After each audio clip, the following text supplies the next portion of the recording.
নমস্কার, আমি অর্ণব। আরেকটি ভিডিওতে আপনাদেরকে স্বাগত।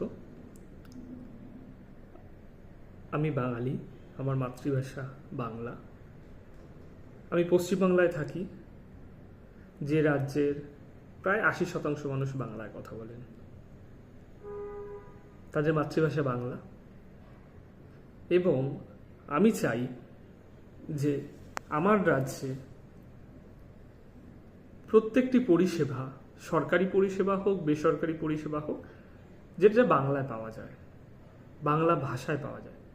সে একটা ইন্স্যুরেন্স বেচবার জন্য টেলিকলারই কল করুক, বা ভোডাফোন, এয়ারটেল, যারই টেলিকলার কল করুক, বাংলাতে কল করুক। ক্রেডিট কার্ডের জন্য বাংলাতে কল করুক। আপনাদের কাছে অনুরোধ, আপনি যদি বাঙালি হয়ে থাকেন, অবশ্যই আপনার মাতৃভাষাকে প্রায়োরিটি দেবেন, কারণ আপনি পরিষেবাটা কিনছেন আর তারা পরিষেবাটা দিচ্ছে।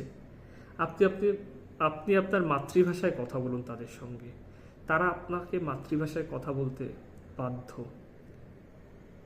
এবং আপনি উবেরে চলবার সময়, যে কোনো ট্যাক্সিতে চলবার সময় বাংলা ভাষাতে কথা বলুন। সে যদি বাংলা ভাষা না জানে, তাকে শিখতে হবে বাংলা ভাষা,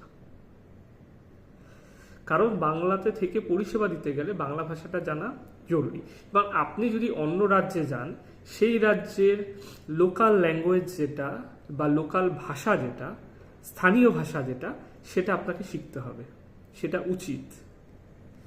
সেরকমই বাংলাতে যারা থাকবে, বা আপনি যাদের থেকে পরিষেবা নেবেন, আপনি বাংলায় কথা বলবেন, তাহলে তারা পরিষেবা দিতে বাধ্য।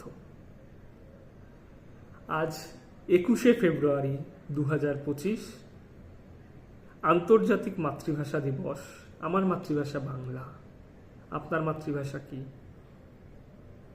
সবাইকে আন্তর্জাতিক মাতৃভাষা দিবসের অনেক অনেক অভিনন্দন।